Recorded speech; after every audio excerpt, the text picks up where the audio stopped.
পরকীয় প্রেমের এক জটিল ঘটনা প্রকাশ পেল কাছাড়ের কাশীপুরে। এটিএম থেকে টাকা তুলতে গিয়ে রহস্যজনক উধাও গৃহবধূ, মাকে খুঁজে কেঁদে ভাসাচ্ছে শিশুপুত্র। পরকীয় প্রেমে জড়িয়ে অন্য ধর্মের প্রেমিকের সাথে স্বেচ্ছায় গৃহত্যাগের আশঙ্কা, তবে পরিবারের তরফে অপহরণের অভিযোগ।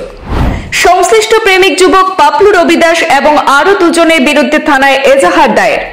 4 দিন কেটে গেলেও এখনো উদ্ধার হয়নি গৃহবধূ। তদন্তে সক্রিয় পুলিশ প্রশাসন।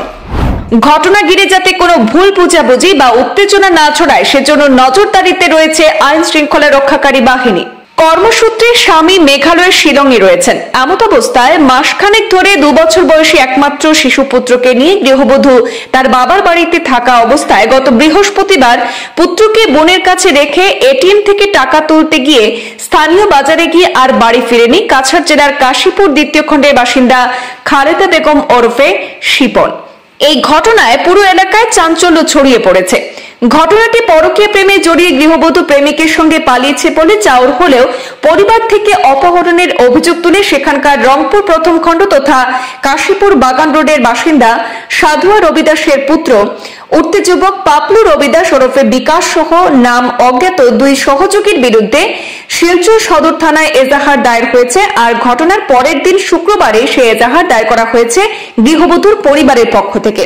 পুলিশ অভিযোগ পেয়ে গৃহবধূকে উদ্ধারে তাৎক্ষণিক পদক্ষেপ গ্রহণ করলেও অভিযুক্তের কোনো হদিশ এখনো পাওয়া যায়নি।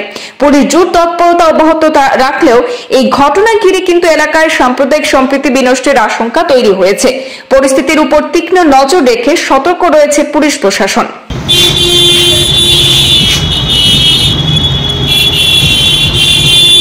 ঘটনাটা কি হয়েছে? ঘটনা 26 তারিখ 3টার সময় আমার বাগনি সম্পর্ক খালেদা বেগম লস্কর কাশীপুর এটিএমও টাকা তোলা দেওয়ার কথা কইয়া পারিছি ঘর থেকে। দেওয়ার পরে প্রায় 2-3 ঘন্টা হয়েছে, মেয়েটা ঘুরিয়ে আসা। ও খবর পাইছি, আমরা খবর পাইয়া পারিছি।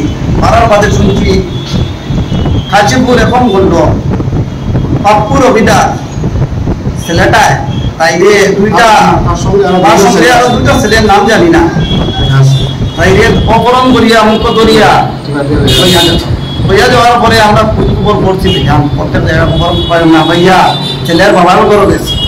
বাবা কইছে আমি ছেলে বড় নাই, ছেলের নম্বর বুঝাইছি নাই, কইছি নাই, দিছে না। না হওয়ার পরে আমরা শুধু মেয়ের মারে লইয়া সদর থানায় আইয়া একটা এফআইআর দাখিল করছি। দাখিল করার পর সদর থানার পুলিশ বাবু ঘটনা তদন্তের জন্য কাশীপুর এবং খন্ডে ছেলের মা আসলো, ঘর তালা মারিয়া বাকি গেছে, পাইছি না। আশেপাশের মানুষ আসলো, দারোগা জিজ্ঞাসা করছে, ভিডিও রেকর্ডিং করছে। করার পরে তারা টাইম দিয়েছে ছেলে মেয়ে এখন পর্যন্ত ছেলে মেয়ের ভাতা নাই, বাবারও ভাতা নাই, মারও ভাতা নাই, গার্জিয়ানও বলে কোনো এখন না। এর বাদে এই পরিস্থিতি লাগছে, দেখলাম আমি সাম্প্রদায়িক দাঙ্গা লাগিয়া। এই সাম্প্রদায়িক দাঙ্গা না লাগা লাগি আপনারা মিডিয়ারে দেখাইছি। আমরা আইনের আশ্রয় গেছি।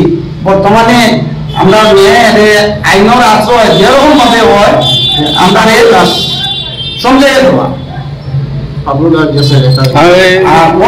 মহিলার লগে বাচ্চাও আছিল নাকি? বাচ্চা এখন ঘরে বর্তমানে কাটতে আছে বাচ্চাটা।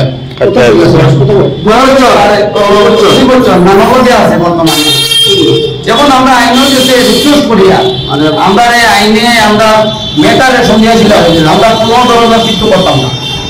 আমরা ওটাও আইনের কাছে রিকোয়েস্ট করিয়া আমরা যেরকম আমরা কালকেও আইয়া স্যার যে ইনকোয়ারি যেরকম করছে ওটার লাগে দেওয়া যায় টাইম দিস আজকে 10টার টাইম দেওয়া হয়েছে। আপনি যা তারা আসবার লাগে আসছে না, এখন আমরা জিজ্ঞেসি আপনার ধারণার মধ্যে কই আছে এখন পালাইয়া নিয়ে কোন জায়গা গেছে? বর্তমানে এই ঘটনাটা হলো তার বাবা জড়িত আছে, বাবা ছেলের লম্বা হয় না এখনো, এটা এখন দেয় না তারা।